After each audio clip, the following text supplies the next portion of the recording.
Olá pessoal, estamos em mais um episódio do Náutica Além do Mar, o podcast da Marina Itajaí, diretamente aqui da Marina, com essa nossa vista linda aqui da Baía Afonso Whipple.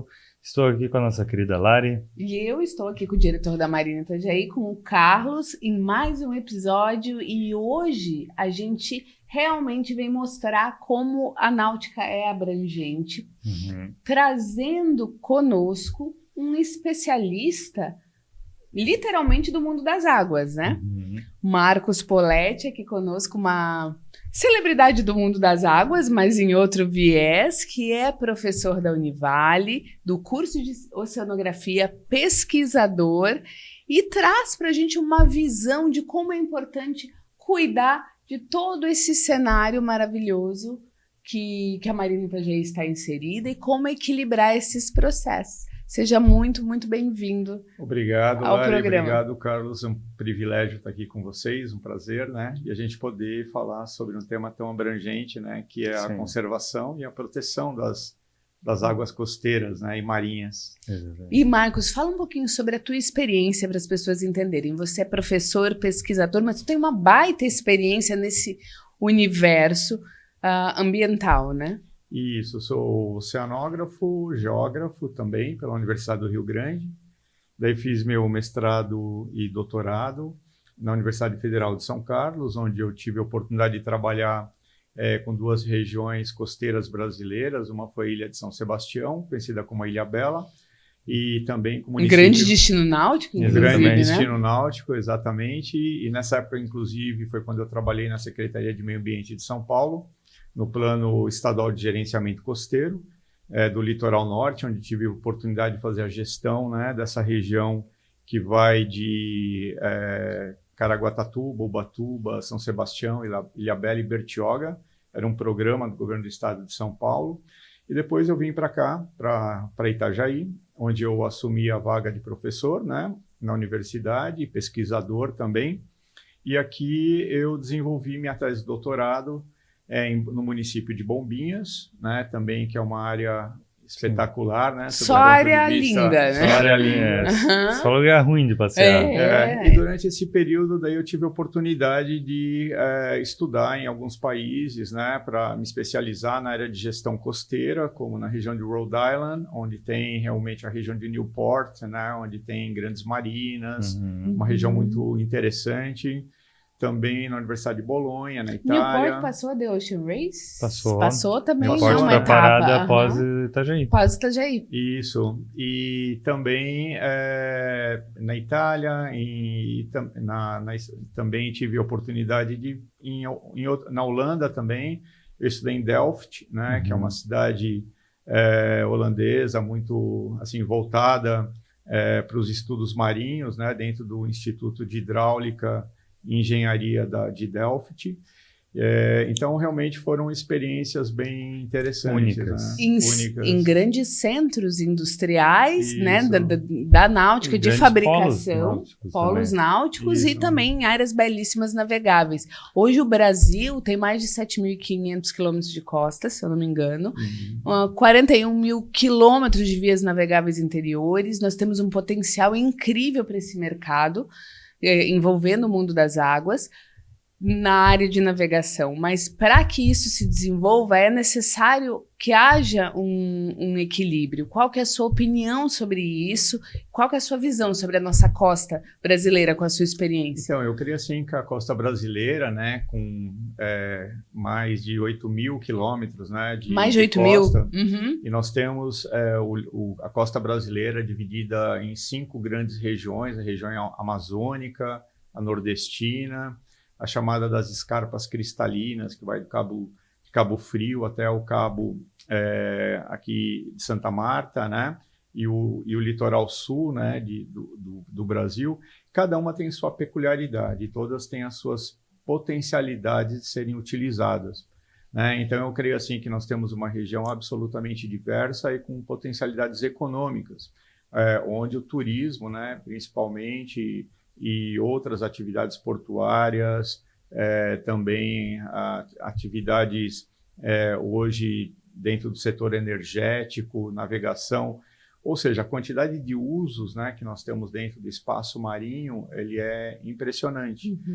Tanto que uma das grandes ações hoje do governo federal, né, isso já há um tempo, da própria Marinha, é exatamente buscar entender um pouco da Amazônia Azul, né, que é essa região tão importante que nós temos, né, que pega não só o mar territorial brasileiro, mas também a zona econômica exclusiva, até cerca de 200 milhas náuticas. Então, o potencial é imenso, né, que nós temos. Mas o potencial, quando você fala de importância, qual é essa importância? Turismo, é lazer, é preservação? Então, quando a gente pensa, né, nas atividades setoriais, né, nós temos ali a pesca industrial, pesca artesanal, nós temos o turismo, né, o lazer, a observação também. Observação de, por exemplo, de baleias, que também é uma atividade que tem ganhando bastante notoriedade. E que tu é um grande defensor. Que eu também, né, sou um grande defensor. Mas, assim, realmente eu acho que o que é interessante a gente entender que hoje os municípios costeiros, eles precisam, que são 274 municípios costeiros no Brasil, defrontantes com o mar. E o que a gente percebe é que a maioria desses municípios, a grande maioria, não tem o mar como parte do seu território. Sim. E isso que nós devemos, né, potencializar junto às prefeituras, né? Fazer com que, por exemplo, quando você pega aqui Itajaí, né, que tem esse belo estuário, mas a área marinha é uma área praticamente não utilizada. Pouco explorada, pouco né? explorada. Você vai para Balneário Camboriú, onde você tem enseada, é uma enseada com um potencial enorme, náutico, né, de vários esportes, e isso não é potencializado. Sim. Então, mesma coisa quando você vai para Bombinhas, Florianópolis, né, uma ilha, né? Mas praticamente todos os municípios costeiros brasileiros, eles não se veem, né, como costeiros. E isso é uma das questões que nós temos que buscar fomentar atualmente, né? Isso é uma coisa que a gente sempre fala, que a náutica no Brasil é muito embrionária, né? Não está enraizado na cultura, não passou de pai para filho, é uma geração que está aprendendo meio que agora. Poucas pessoas nasceram e convivem com o mar desde pequeno, né? Exato. É interessante, né, Carlos, que quando eu estive em Rhode Island, né, um dos cases que eu fui, que nós fomos assim entender, exatamente as relações que tinham com o uso das marinas, né? Sim. Porque a região ali é impressionante, né? As marinas fazem parte, né, do território de Newport, e onde assim realmente você anda, né, num sábado de manhã, no domingo, mesmo durante o dia de semana, tá todo mundo, né, curtindo as embarcações, a vida náutica, que é uma vida assim, elegante, mas também ligada ao mar, ao meio ambiente, né? E é acessível, né? As pessoas ainda no Brasil têm aquele preconceito, né, de que a náutica é luxo. Mas a gente hoje, principalmente a Marina, tenta quebrar um pouco isso. A náutica começa com um caiaque, com stand-up, com um barquinho a remo, com um optimist, com laser, até chegar numa embarcação de 50 milhões que é produzido em Itajaí. Mas começa por tudo, então acho que isso que está falando é mais ou menos isso. Hoje, Balneário tinha que ter 10 pontos de velejar, de aulinha de optimist, de alugar uma pranchinha para stand-up. Deveria ter muito mais aqui também, né? Muito mais esse tipo de coisa. Até porque isso, como os municípios costeiros, né, deveriam ter fomentado dentro das suas secretarias de esporte, de educação, atividades náuticas para as crianças. Sim. Né? Então, acho que com isso a gente poderia ter um grande potencial de uso, né, do mar, e formar também grandes atletas. Né?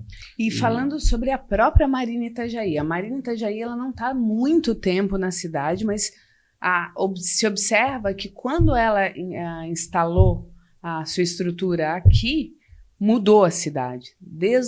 A gente estava comentando antes da gravação, desde o cheiro que a gente percebia aqui na região, Itajaí mudou. E ela se tornou, essa região da fazenda se tornou do centro, se tornou algo realmente concorrido, cobiçado. Exato. É interessante que essa estrutura, né, que foi implementada aqui, ela realmente mudou a cara de Itajaí. Né? Professor, era uma área degradada e agora... Sim, eu lembro quando há 30 anos, quando eu cheguei aqui na minha primeira aula de ecologia, né, eu era professor de ecologia, naquele momento eu trouxe meus alunos para cá, E essa área era quase impossível de você ficar, né? Porque por causa do cheiro, inclusive, grande parte dos esgotos da cidade, né, vinham aqui para o saco da fazenda, era uma área degradada. Então, o que a gente percebe, né, é que existe possibilidade de você compatibilizar o desenvolvimento com a proteção ambiental. Sim. E isso é muito claro hoje dentro de programas chamado Waterfront Revitalization, né? Que é a revitalização da frente das águas, né? E isso tem sido utilizado no mundo inteiro. Sim. Né? Praticamente Barcelona, quando Barcelona se tornou aqueles ali o alvo galpões, das né? Olimpíadas, né? Praticamente toda a frente de Barcelona foi revitalizada. A mesma coisa em Portugal, né? Em Lisboa, quando você teve a Expo em Lisboa também, houve... A primeira coisa que o governo fez foi revitalizar a frente das águas do Rio Tejo. Hoje, por exemplo, a gente vê no Brasil, em Belém, né, do Pará, por exemplo, onde você tem ali o porto, né, uma região portuária que também foi revitalizada. Buenos Aires também. O Rio de Janeiro também está nesse processo. Sim, Pier Mauá, Museu do Amanhã, Isso, tudo que lá era horas degradadas. Exato. Então, assim... E as administrações, no caso da Marina, acabam contribuindo para proteger essas áreas, né? Sim. No caso, Carlos, quais os programas que você... De que forma tu contribui através da Marina? Nem todos, são 10 programas ambientais que a gente tem aqui ao longo do ano, são trimestrais, mensais, anuais, que a gente fiscaliza a Baía Afonso Whipple. A Marina tem uma função fiscalizadora da Baía Afonso Whipple. A gente sabe que aqui tem 2 ou 3 pontos que ainda tem influência externa de esgoto, como a gente comentou antigamente. Aqui tinha a galeria de esgoto que saiu o esgoto do Marieta, caía aqui na frente. Então, a gente até hoje monitora, fiscaliza, infelizmente não melhorou muito, mas melhorou alguma coisa desde lá. E a gente faz, fora os programas que a gente tem, né, ISO e a Bandeira Azul, que são programas de gestão própria, mas esse objetivo de fiscalizar que é importante. Até né? o uso de copos, né, que são pequenas atitudes e que ajudam... Mas o que o professor comentou, uma coisa que é interessante, realmente essa questão da waterfront, né? O projeto da Marina começou com uma ideia de revitalização. O projeto da Marina começou, se eu não me engano, em 2008 ou 2009, com um estudo do porto, o que fazer com essa área, justamente porque estava, talvez na época, 15 anos, degradado, assoreado, com problemas, e se estudou como fazer para revitalizar. E uma opção interessante era realmente partir para a iniciativa privada, com um apoio do governo, né, municipal, e a ideia foi fazer uma marina. Só que o projeto da Waterfront de Itajaí não acaba aqui. Ele tem toda uma revitalização que já começou de várias coisas, por exemplo, sai lá do Atalaia, tu já tem hoje uma ciclovia decente, uma ciclovia que tu vem com família, com a tua criança, com tudo, segura, que a pessoa passeia aqui na frente, vem até aqui. Estamos com uma obra aqui atrás da Marina, que é um parque urbano que Itajaí está fazendo para o município, trazendo as pessoas para próximo, onde as pessoas vão ajudar a fiscalizar para não ter esse tipo de poluição. Então, com o projeto na sequência aqui, quem é de Itajaí tem um centro de eventos, do lado tem a Vila da Regata, tem um projeto de revitalização ali, tem um projeto de revitalização seguindo ali onde tem a parte do pescador, que está muito feio também. Então, tem esse projeto que é feito em etapas, mas tem uma noção, tem uma ideia. Isso faz com que as pessoas também tenham a Marina foi um ponto, né? Mas as pessoas ter virado para Beira Rio, antigamente Itajaí era de costas para o mar, virar para frente várias ações públicas que fizeram fazer isso aqui, né? Uma Beira Rio excepcional que nem hoje. É verdade. A única questão, né, Carlos, é que quando a gente vê assim, né, a velocidade da iniciativa privada com a iniciativa pública, né, é muito diferente, né? Sim. Por isso que ela tem que terceirizar para a privada, mas ela tem que dar um norte, né? O que a gente tem percebido, por exemplo, que infelizmente, né, a iniciativa pública, né, no sentido de tentar organizar esses espaços, é muito tímida.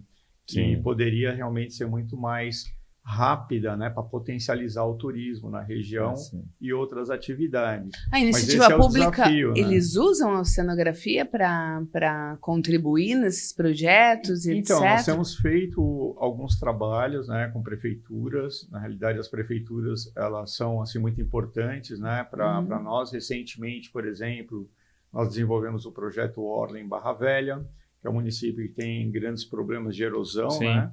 sim. E de costeira, então nós fizemos um trabalho para fazer Eles estão vendo de aumentar a faixa de areia também, né? também, para ordenar. Também fizemos no município de Penha, também em Porto Belo, já fizemos o projeto Orla, mas a gente percebe que a universidade tem um potencial maior, né, de poder estar junto aos Sim. municípios, porque eu creio que a ideia, né, exatamente é essa, fazer com que a universidade ela não fique dentro dela própria. Sim. E a Univale é uma universidade de natureza comunitária, e isso a diferencia, inclusive, de outras universidades. E para até ressaltar, o curso de oceanografia da Univale é um dos destaques nacionais, né? Sim. E eu queria que você esclarecesse para a gente o que trata, né, reforça para as pessoas o que trata a oceanografia e como é importante a oceanografia dentro do desenvolvimento econômico voltado às águas. Então, o curso de oceanografia da Univale foi o terceiro do Brasil, depois da FURG, no Rio Grande do Sul, e da UERJ, no Rio de Janeiro. Eu vim aqui bem no início, né, para estruturar o curso. Esse curso realmente é um dos melhores cursos hoje do Brasil. No Brasil já temos 12 cursos, né, de oceanografia. E a oceanografia é uma ciência, né, onde ela abrange tanto o conhecimento das questões físicas do mar, da oceanografia física, da oceanografia geológica, da oceanografia biológica, né? E também da oceanografia química e, recentemente, também na área de gestão costeira. Então, nós temos uma possibilidade de entender a costa, né, o mar, sob todos esses ângulos, né, sob todas essas atividades do conhecimento. E eu creio que ela tem sido cada vez mais importante, né, para a sociedade, visto os problemas, né, que nós temos hoje, principalmente ligados às mudanças do clima, né, que são problemas que já estão aí batendo na nossa porta, né? A gente tem visto, por exemplo, hoje de manhã eu estava vendo, né, em Roma, né, fez 41 graus centígrados, né? Na China ontem chegou a fazer mais de 50 graus, né? Enquanto que... Esse nosso inverno tá diferente também, né? Eu tava brincando aqui. Oscilação de temperatura. Semana passada tava quase 30 graus. E agora, hoje... quarta-feira que vem, tá com previsão de novo de 27. Hoje um frio. Hoje é 13 graus, né? E tava vendo na Argentina, no sul da Argentina, menos 23 graus, né? Então, realmente, o planeta ele está mudando. E a oceanografia ela busca exatamente entender, né, esses fenômenos que hoje ocorrem dentro do planeta e a gente buscar estratégias para solucionar esses problemas, né? E a solução, logicamente, ela tem muito a ver com o quê? Com educação, né? E tomadas de decisões políticas, porque Sim. as mudanças de comportamento elas ocorrem exatamente por questões de natureza política. Né? E essas são questões bem importantes da gente considerar, né, dentro desses desafios que nós temos aí nos próximos decênios, para falar a verdade. E a questão das baleias. Nós temos aqui no sul, né, um destaque, né, que é a observação de baleias ali na região da Praia do Rosa. Sim. E você faz um trabalho, desenvolve um trabalho, já desenvolveu um trabalho relacionado à proteção, porque assim, navegar é uma delícia, Sim. mas qual que é o nosso protagonista? As paisagens, né, e os animais, a vegetação. Então, na realidade, eu comecei a minha história, né, na oceanografia com proteção às baleias, né? Eu morava em São Paulo e daí eu vi alguns grupos, né, ambientalistas. Foi quando surgiu o ambientalismo no Brasil, na realidade. E existia uma organização não governamental, chamava União em Defesa das Baleias, e eu me engajei, né, visto que nessa época no Brasil matava-se baleia, na cidade de Cabedelo, na Paraíba, e eu iniciei todo esse trabalho, né, junto com vários ambientalistas em São Paulo, principalmente, para impedir, né, o massacre às baleias. E isso foi conseguido por meio de abaixo-assinados, né, que foram realizados por milhares de brasileiros que assinaram. E depois a gente vê uma mudança de comportamento, né, em relação a esse animal, né? Ou seja, desse ser vivo, né, tão importante e que hoje, inclusive, né, ele faz parte de uma fauna, né, que se serve para ações de turismo e também de proteção ambiental, inclusive, né, de algumas unidades de conservação no Brasil foram criadas para a proteção das baleias, como aqui em Santa Catarina, é o caso da APA da Baleia Franca, né, no sul do estado. E uma coisa, até uma curiosidade meio pessoal ali, a gente viu que, óbvio, todo impacto na sociedade, no mundo, impacta na fauna e flora, né? A gente viu durante a pandemia, muita gente mais em casa, pouco movimento, e não sei se é por isso, não sei se existe estudo disso, a gente começou a ver mais baleia no ano, talvez 1 ano e meio, 2 anos depois. E não lembro se foi em final de 21 ou início de 20, a quantidade de baleia que a gente via na região aqui, teve uma temporada, um ano, que era assim, todo final de semana. Eu moro ali na Praia Brava, eu consigo ver uma parte do mar ali para frente e eu via baleia direto, aqui na frente, aqui, entrando no rio, do lado da marina, teve uma baleia que entrou aqui no canal. Isso é um fenômeno que já estudaram, porque realmente depois daquilo eu não tinha visto antes e não vi com tanta frequência depois também, agora no último ano, por exemplo. Bem, assim, os processos migratórios, né, que elas são passageiras por aqui, né? Mas talvez o que pode ter acontecido até nessa época, né, do ano, diminuiu muito o movimento de embarcações, né? E isso pode ter também sido embarcações de pesca, talvez? Também, né? Então, ou seja, a gente tem percebido dados que inclusive, tivemos a oportunidade de analisar, por exemplo, né, de balneabilidade em Balneário Camboriú. Ah, né? sim. A gente percebeu que foram as épocas em que a qualidade da água de Balneário Camboriú foi a melhor, foi exatamente durante a pandemia. A única época potável, praticamente. E vocês que analisam aqui na região, ou contribuem para isso, né, os índices de balneabilidade, qual é a situação atual? Então, e como que as pessoas podem ajudar? Como é possível fazer a nossa parte também? Essa é uma questão muito importante, né, de vocês colocarem. Inclusive, há cerca de 2 semanas, nós tivemos a oportunidade, inclusive, de convidar o Carlos para uma conferência, né, estadual sobre a zona costeira de Santa Catarina, que nós provocamos essa conferência em função exatamente do estado da qualidade ambiental das águas de Santa Catarina. Nós passamos aí o verão de 2022, 2023, onde, infelizmente, né, a qualidade da água do estado, né, da água das praias, foi muito ruim. Né? E, inclusive, chegou momentos em que mais de 50% de todas as praias que são passíveis de coleta de água, né, para análise junto do Instituto do Meio Ambiente, do IMA, elas estavam impróprias. E isso realmente para o turismo, né, do estado de Santa Catarina é muito ruim, né, em termos de marketing, inclusive do seu turismo. Sim. E isso levou exatamente também a sérios problemas, com muitas viroses, né, na população que vinha aqui para o estado durante os meses de veraneio. Isso ocorreu muito em Florianópolis, né, e também aqui na nossa região. E o que nós temos visto é exatamente que o grande problema da costa catarinense é a falta de sistemas de tratamento de esgoto. Né? Santa Catarina, infelizmente, é um dos estados, né, com um dos piores sistemas de tratamento de esgoto, né, em todo o Brasil. Mas por causa de infraestrutura. E falta de infraestrutura, falta exatamente de muitas prefeituras não considerarem exatamente prioritário o saneamento básico. Sim. Né? E é incrível, né, em municípios que têm o turismo de sol e praia como o maior potencial turístico. Né? Então, isso tem levado realmente a problemas muito sérios e que nós, então, provocamos essa conferência.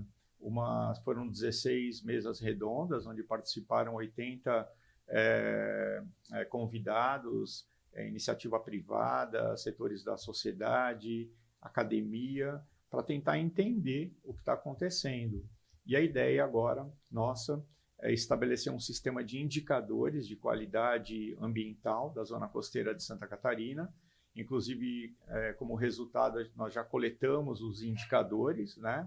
Nós temos ali praticamente mais de 100 indicadores, onde agora, nos próximos meses, a ideia é coletar dados para entender, né, o que está acontecendo com a região e fazer com que esses dados sejam divulgados, né, para a sociedade, para o próprio governo do estado de Santa Catarina, para as prefeituras, para que a gente possa tomar medidas, né, para sanar os problemas. E dentro de Santa Catarina, quais as regiões que estão com esse problema de saneamento básico?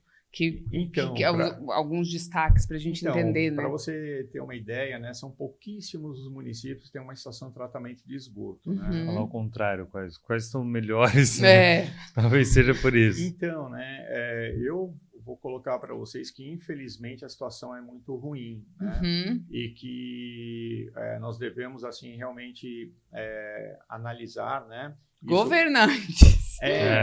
Realmente. Por favor, olhem para as nossas águas. Por favor, né? Vamos falar, vamos, assim, agir com seriedade, porque o que a gente está vendo é que o problema do saneamento ele está colocando em risco, né, muitas atividades do turismo, que são fundamentais para a economia e que poderia, né, logicamente, se houvesse um bom saneamento, né, o potencial do Estado ele poderia ser muito superior ao que né, onde a distribuição de renda, de empregos, né, poderia ser muito maior para toda a sociedade. Sim. Então, visto que saneamento básico é uma questão fundamental, né, para o ser humano. A gente vê, a Marina tem bandeira azul hoje há 3 anos, acho. Entrou no 3º ano, uma coisa assim, no final do 2º. E é a única empresa ainda em Itajaí, região, que tem.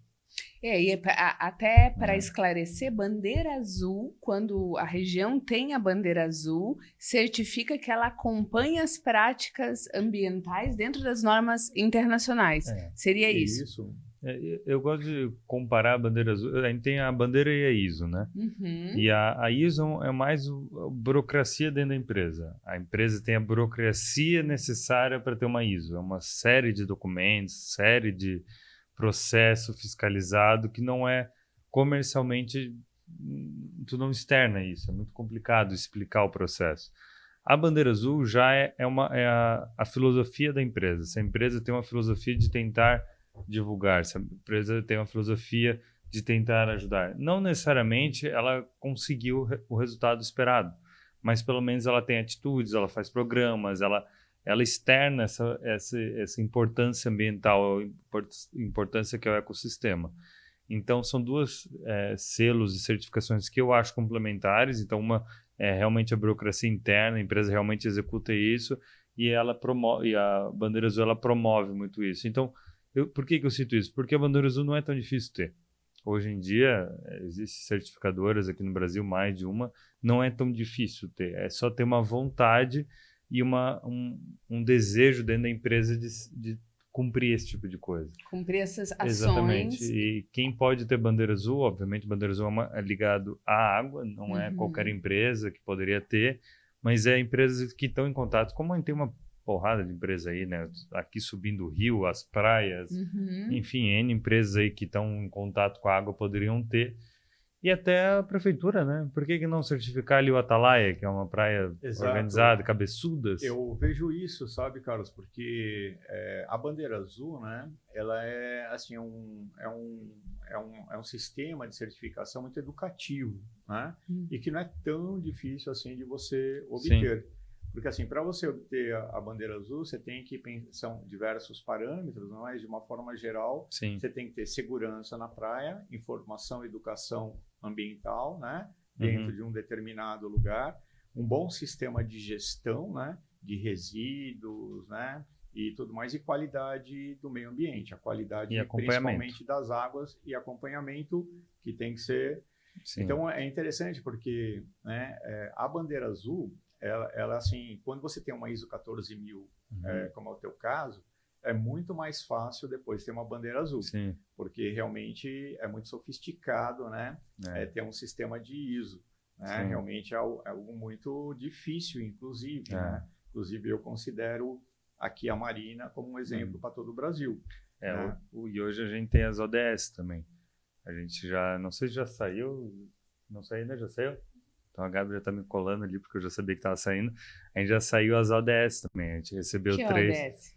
ODS são normas... quer explicar um pouco melhor? Então, os ODS, né, são os Objetivos de Desenvolvimento Sustentável. Na realidade, dentro da Agenda das Nações Unidas, que foi implementada no ano 2015, né, a ideia é que até o ano 2030 nós possamos cumprir os 17 grandes Objetivos de Desenvolvimento Sustentável e, dentro disso, são 169 metas também a serem atingidas.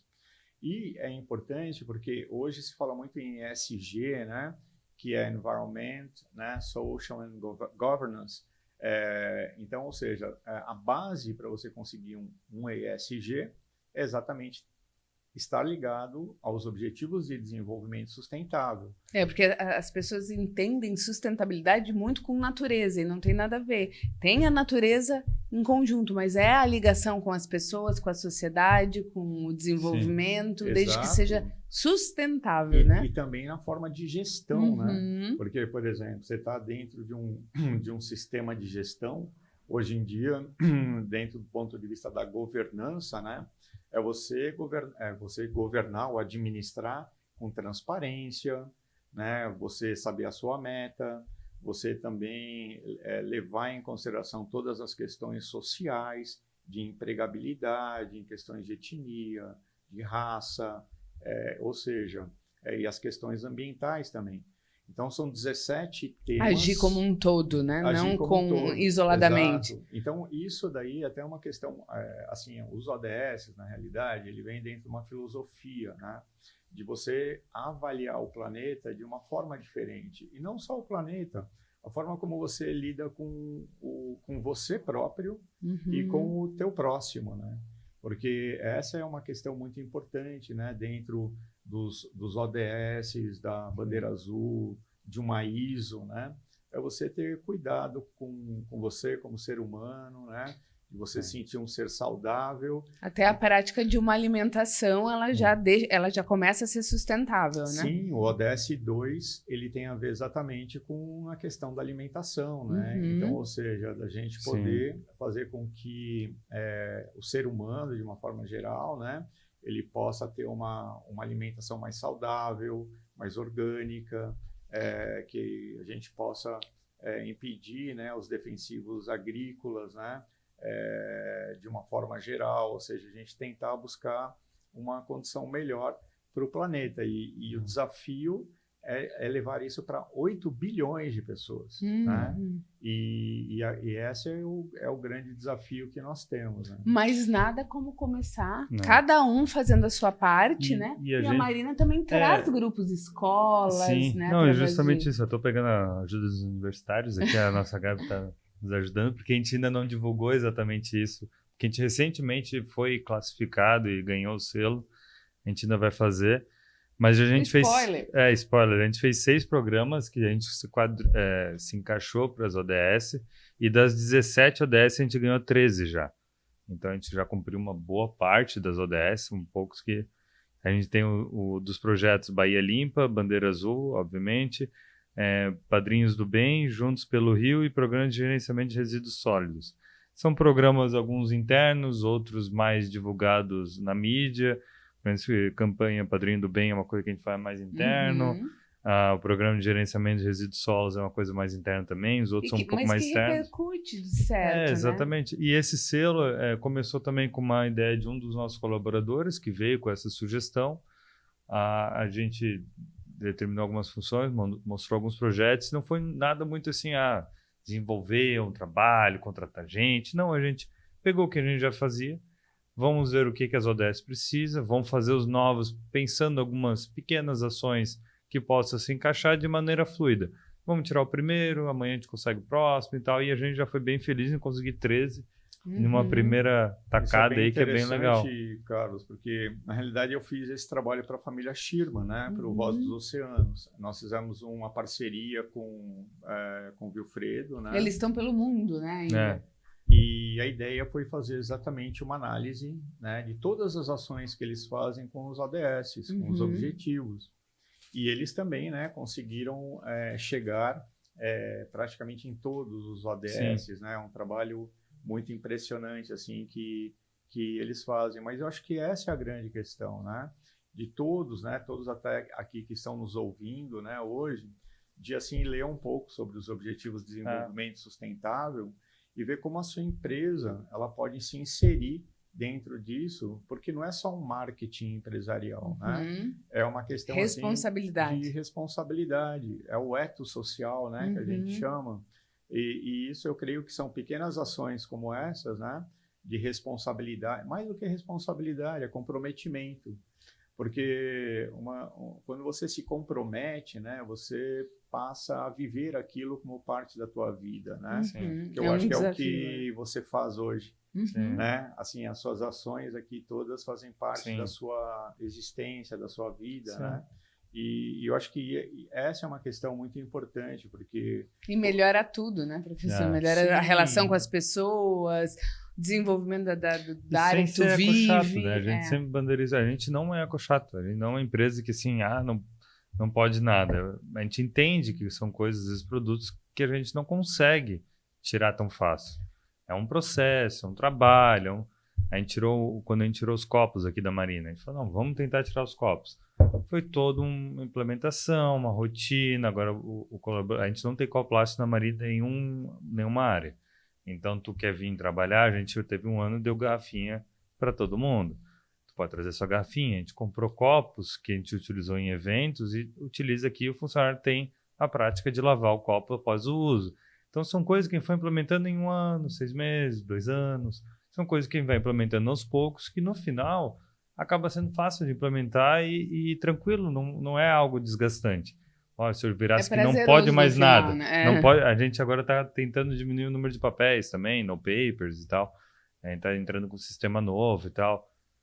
Mas leva todo um desenvolvimento, leva todo um investimento, mas são coisas que a gente vai fazendo aos poucos. E no futuro impacta positivamente. Exatamente. E qual, professor, para encerrar, infelizmente, porque se desse a gente ficava realmente o dia inteiro, é muito importante mesmo a tua presença, você falou das empresas, para elas observarem essas, como que fala, a questão da sustentabilidade, né? E para os governos olharem para os seus municípios em termos de infraestrutura e para a comunidade. Que ações, que dicas você daria para as pessoas para fazer a sua parte, para contribuir realmente com a evolução, com o meio ambiente? Eu creio que essa é uma pergunta muito importante, né? Porque eu creio que a mudança de comportamento, ela começa com a gente, né? Então, assim, a forma como você encara o mundo, como você encara a sua vida, né? Eu acho que as pessoas elas têm que entender primeiro que elas estão vivendo dentro de um planeta limitado, um planeta com imensas mudanças, e essas mudanças vão ser cada vez maiores, porque a população mundial ela cresce de uma forma muito impressionante, né? O ano passado tivemos ali 8 bilhões de pessoas, a perspectiva até o ano 2100 chegarmos a 11 bilhões de pessoas, e também dentro do planeta sabemos que estamos hoje todo mundo correndo, né? Em função, inclusive, do Tratado de Paris, né? Onde a gente tem buscado todos, né? Fazer com que a temperatura do planeta não aqueça mais do que 1,5 grau, né? Sim. Que isso vai representar muito, né? Inclusive, dentro da história, né? Do nosso planeta e logicamente, nós sabemos que isso vai levar a grandes transformações, né, do clima do planeta, mas também nós estamos dentro de um planeta com grande dinâmica social, né, grandes processos migratórios. Né? Eu trabalhei na África, onde tive a oportunidade de ver como se dá esses processos migratórios de um lugar para o outro, isso cada vez mais. Né? Então, ou seja, nós estamos num mundo em plena mudança, e mudanças de uma forma muito rápida e muito drásticas, né? Então, a gente tem que entender... Que somos uma grande família, no final das contas, que essas mudanças estão ocorrendo, ainda mais com a inteligência artificial que se coloca aí também, né? Com a tecnologia. Então, temos que avaliar que tudo isso está ocorrendo de uma forma muito rápida e muitas vezes a gente não tem tempo para alcançar, né? Todas essas informações que nos chegam. Então, acho que mais do que nunca a gente tem que estar muito pleno, né? de entender o nosso papel, né, como ser humano e fazer o nosso melhor. Né? Então, é aquilo. Pequenas ações contam, né?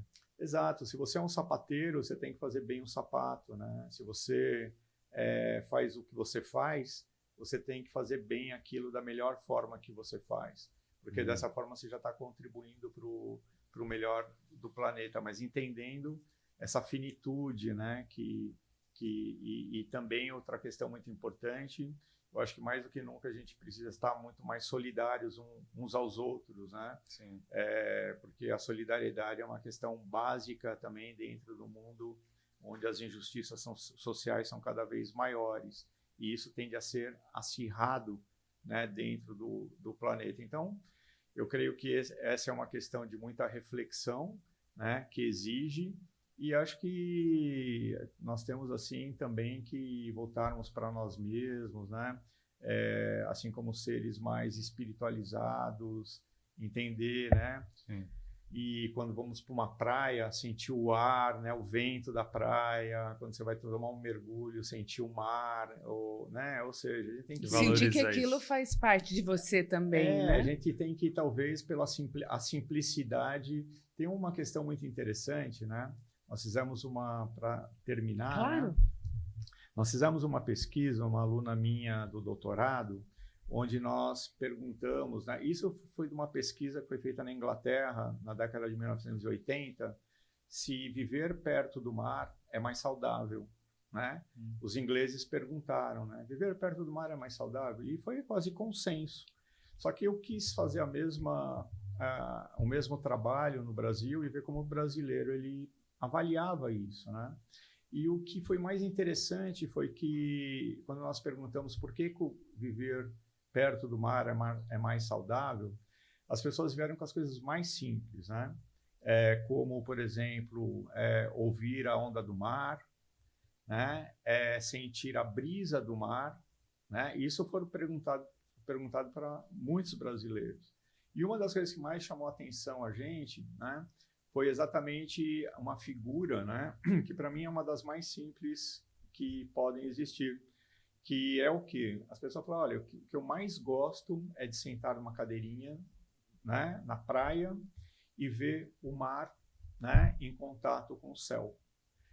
E daí quando você coloca essa figura, né, o que é o mar com o céu? Talvez seja a coisa mais simples que tem. E eu penso nisso... Mas a mais luxuosa ao mesmo tempo. E a mais luxuosa, tanto que, né, a gente pode ver aqui, né, dentro da Marina, um veleiro de 50 milhões de reais que vai navegar.